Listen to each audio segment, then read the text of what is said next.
Hello everyone, we are Group 1 and today we want to explain about professional development of English teacher.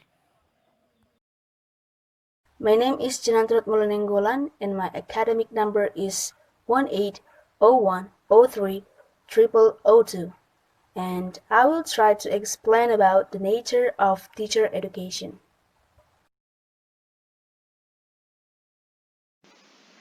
The nature of teacher education. Teacher education is process of knowledge, experience, and skills and teachers acquire during their career. Teacher education refers to the policies and procedures designed to equip prospective teacher with the knowledge, attitudes, behaviors, and skills they require to perform their tasks effectively in the classroom, schools, and wider community. The teacher education activities discussed are based on the following assumption. First, in any school or educational institution, there are teachers with different level of experience, knowledge, skill, and expertise. Mutual sharing of knowledge and experience is a valuable source of professional growth. Second, teachers are generally motivated to continue their professional development once they begin their careers. Third, knowledge about language teaching and learning is in a tentative and incomplete state, and teachers need regular opportunities to update their professional knowledge.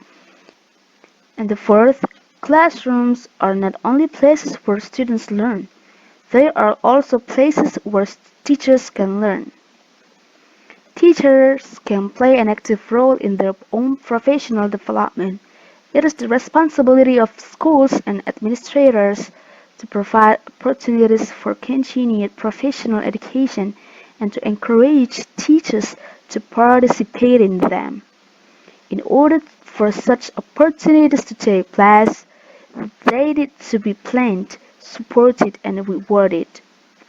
The example above also illustrates another crucial aspect of the notion of teacher education: the fact that it is a process that takes place over time rather than an event that starts and ends with formal training and graduate education.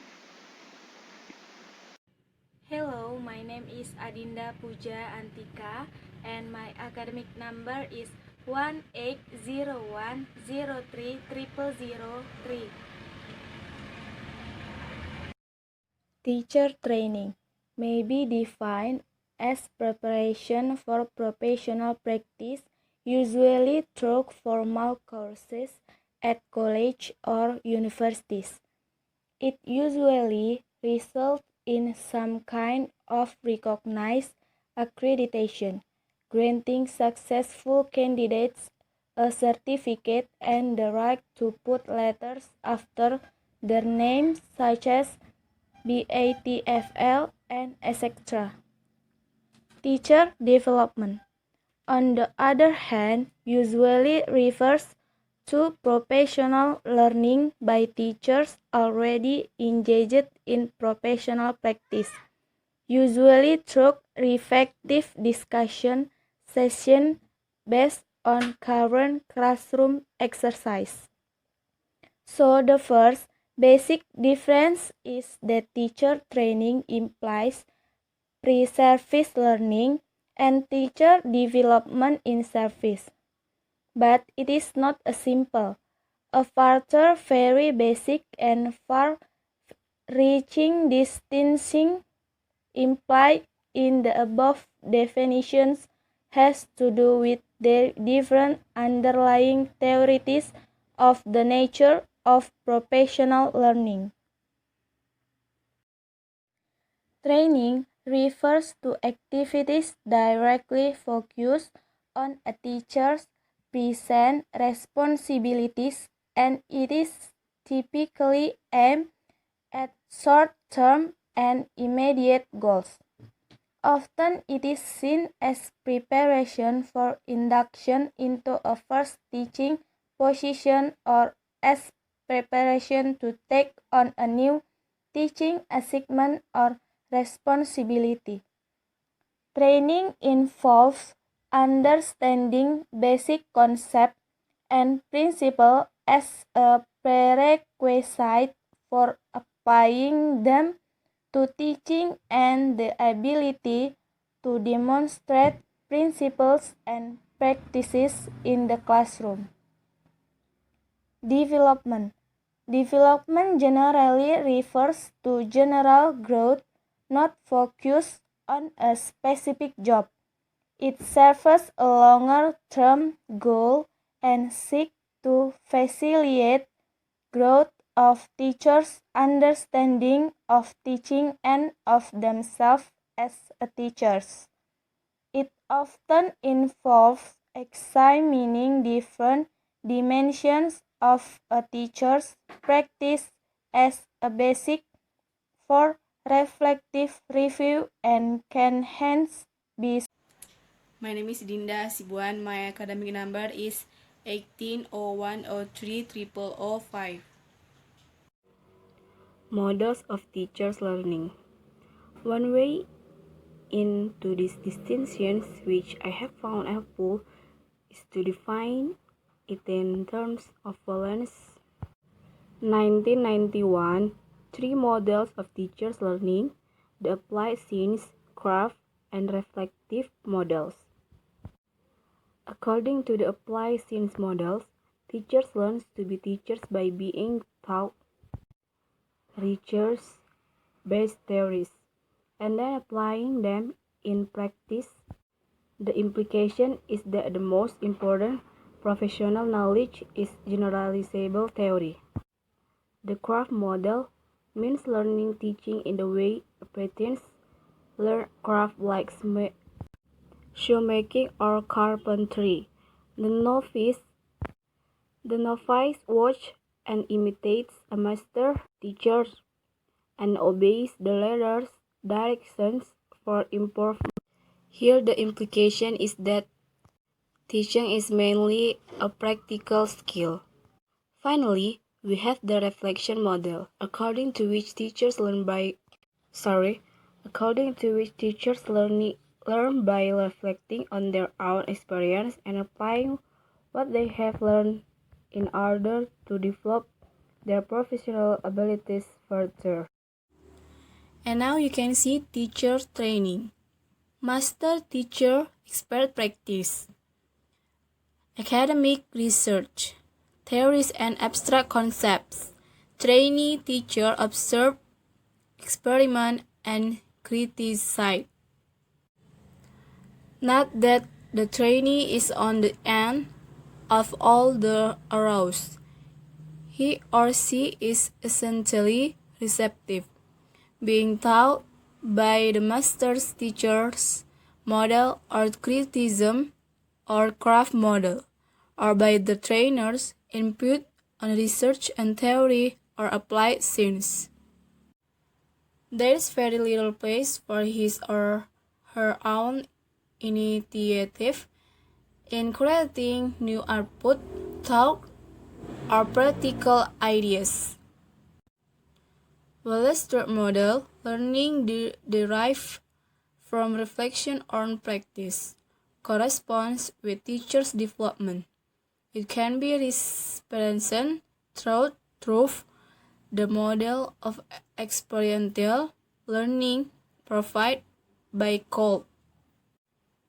In contrast to the previous diagram, the teacher-learner is active, experiencing, reflecting, conceptualizing, experimenting. External source of input, on the other hand, do not appear as a significant contributor. Okay, my name is Fitri Marianti Saragih, and my academic number is 180103 and 0004. And now I will continue to explain about the teacher development stations and also the difference or the contrasting between training and developments. In this slide, we will see the contrasting list between teacher training and teacher development that based on article by Bolto, H. Freeman, McGrath, Tangles, and Underhill. There are some differences between teacher training and teacher development. They are, first, in teacher training, there is imposed element from above, while in teacher development, there is self-awareness or initiated by self. Second, the course structure. In teacher training, the course structure was predetermined, while in teacher development, the structure determined through the process. The third, the experience. In teacher training, the experience not based on personal experience, while on teacher development, based on personal experience. Fourth, the syllabus. In teacher training, the syllabus externally determined, while in teacher development, the syllabus determined by participants. The fifth, the evaluation. In teacher training, the evaluation is external evaluation, while in teacher development, the evaluation by self or self-evaluation. 6. In teacher training, there are input from the experts, while in teacher developments, the input from the participants. 7. In teacher training, there is unthinking acceptance of information, while in teacher development, there is personal construction of knowledge. Then in teacher training, there are cognitive and cerebral, while in teacher development, there are cognitive and affective whole person. And the ninth, when in teacher training is isolative, in teacher development is collaborative. And then the tenth, in teacher training, the professional skills are stresses, while in teacher development, the personal developments are stresses. And last, in teacher training, the individual teacher is disempowered, while in teacher development, the individual teacher is empowered. Hello, I am Anita Sinaga and my academic number 1801030001. And now I want to try the summary about our presentation. Summary. Teachers can continue with their professional development as language teachers once their period of formal training is over. It also explains how supervisors and administrators can provide opportunities for such development to take place. The need for ongoing teacher education has been a recurring theme in language teaching circles in recent years and has been given renewed focus as a result of the emergence of teacher-led initiatives such as action research, reflective teaching, and team teaching. Opportunities for in-service training are crucial to the long-term development of teachers as well as for the long-term success of the program in which they work. The need for ongoing renewal of professional skills and knowledge is not a reflection of inadequate training but simply a response to the fact that not everything teachers need to know can be provided at pre-service level, as well as the fact the knowledge base of teaching constantly changes. The following vignette is an example that shows the approach a teacher in Korea is taking to manage his own professional development.